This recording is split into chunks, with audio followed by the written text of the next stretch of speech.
Hey Chester, I know you're nervous, buddy, but you gotta talk, alright? You gotta talk, man. Alright, Lester, you're up. Come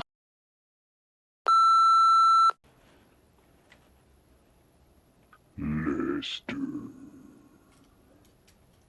Say something, Lester. Let's. Come on.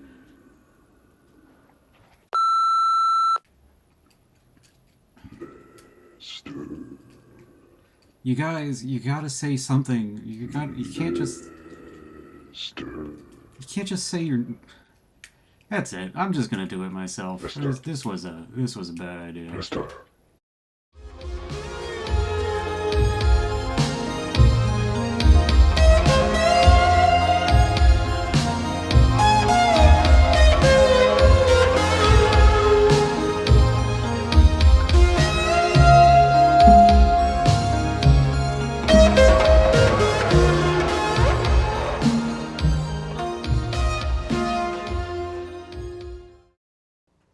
Okay, now before we get started, I got a little bone to pick with the makers of Renfield here, because that was a lot of potential to that movie, and it just kind of fell flat because that CGI blood just wasn't cutting it.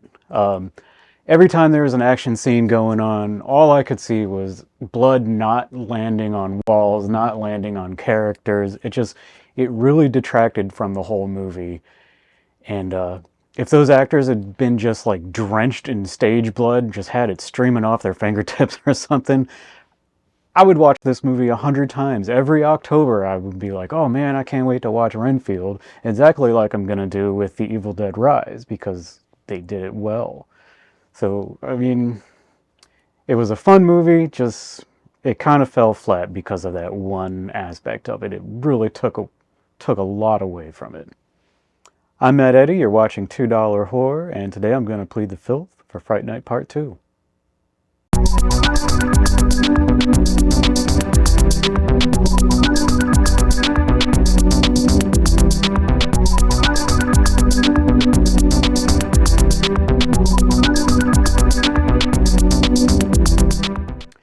So if you've never seen Fright Night Part 2, you can watch it right here on YouTube. Somebody put it up. You can watch it for free. It's a really nice HD version. Highly recommend you go check it out. So if you haven't heard the story of the distribution for this movie, it's kind of strange and kind of famous. You've actually heard of it. Distribution was sort of handicapped by the murder of the company's owner, the distribution company's owner, Jose Menendez, famously murdered by his sons Eric and Lyle. So they sort of had this limited theatrical release, and then they rushed it to home video, and there it just kind of got stuck. Tommy Lee Holland and Roddy McDowall had met with him to pitch their idea for a third movie. They both really loved working in this franchise, and they wanted to get a third movie put out there. They had a meeting with him.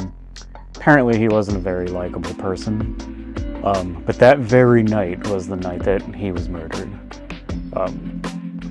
I guess Roddy McDowall called up Tommy Lee Holland and said something to the effect of, like, it wasn't me, was it you? Because they really didn't have a good time at that meeting, I suppose.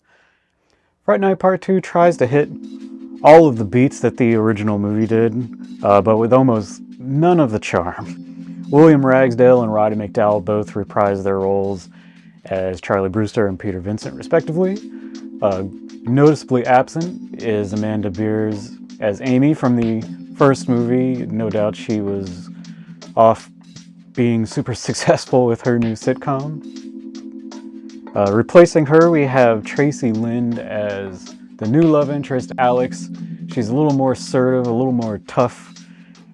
She you could tell that she likes Charlie, but, you know, maybe she could take or leave him. Our vampire villain, Regine, is played by Julie Carmen.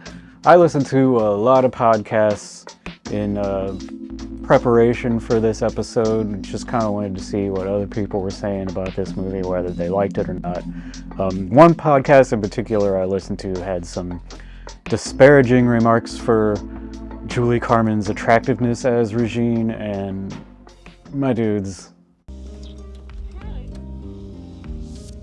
What the hell?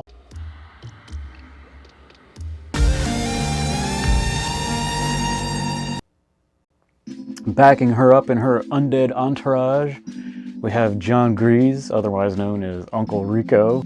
How about that classical music? Tits, huh? I don't think he likes you.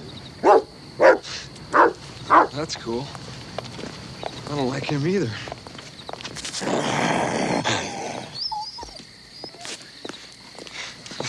It's more like it, dude. As this vampire werewolf thing?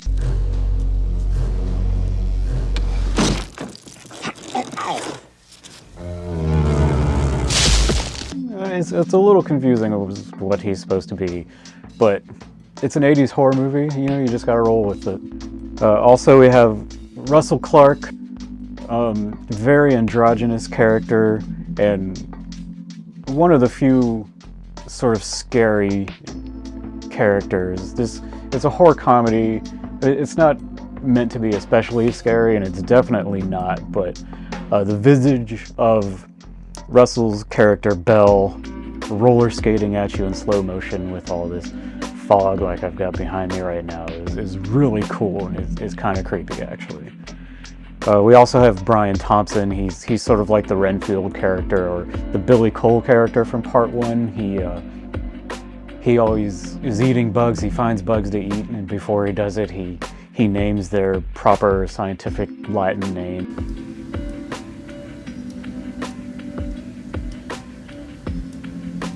Zootomopsis angusticalis.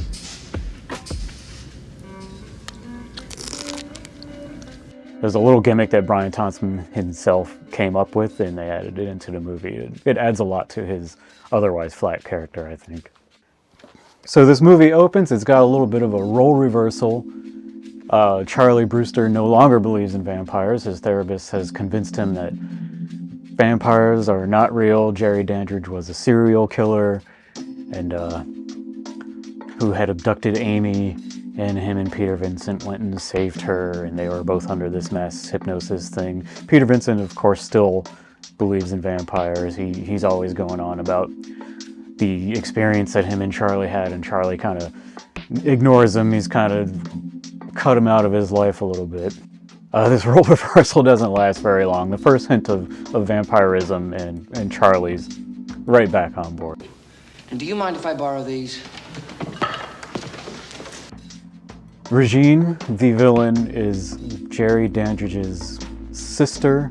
I don't know why they didn't make her an ex-lover or something like that. It would have just been something that you accepted. But since she's his sister, you kind of wonder, like, what are the rules in this universe? What's the vampire lore? But you're never gonna get it. They don't give you anything like that. She's gonna make Charlie a vampire so that he lives forever, and she can torture him for all of eternity for what she did to her brother. Peter Vincent, I guess, just gets his job stolen, even though nobody would want to watch the Fright Night show that she puts on. It's awful.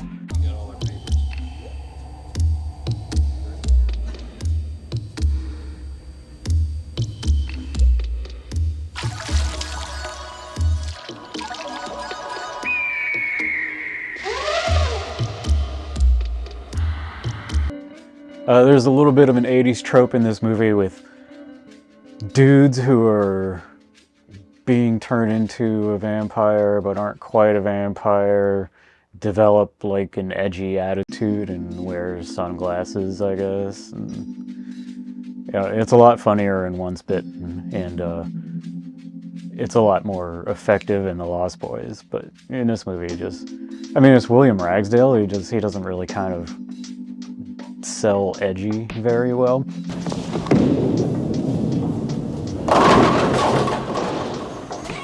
You do get a lot of signature Ragsdale acting. He's got that abrupt line delivery that he always does.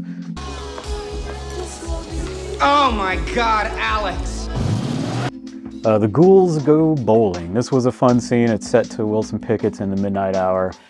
There's some funny little bits in it. The chemistry between John Grease and Brian Thompson is enjoyable. Russell Clark is just kind of in the background. He's there, not really doing much. You should always try and pull ahead.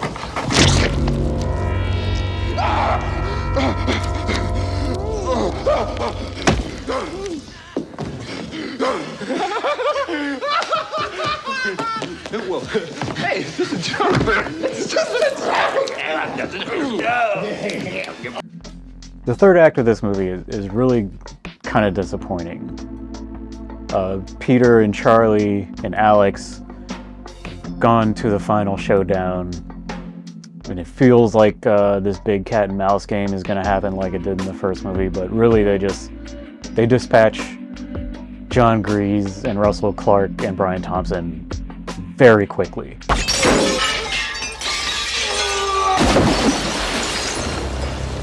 Bullseye, dude.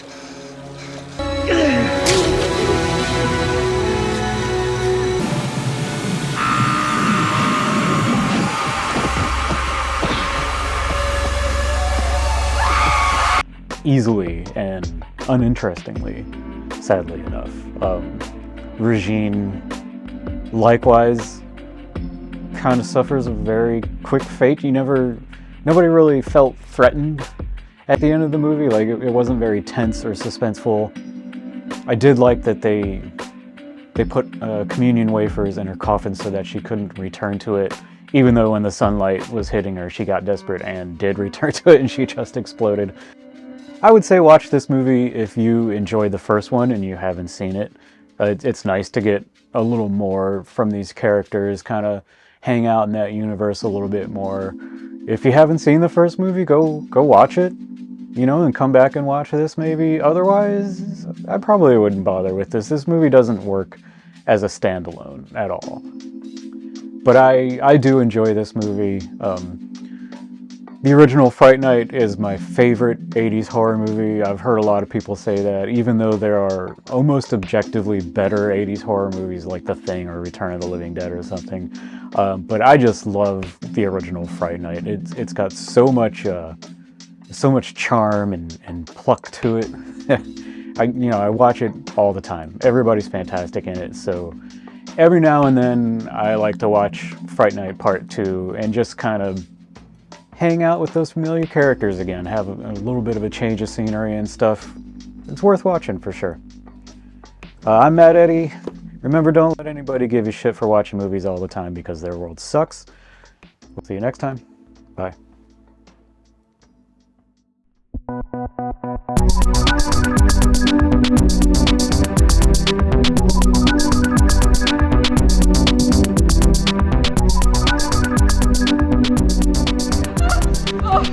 Oh, you're so cool, Brewster!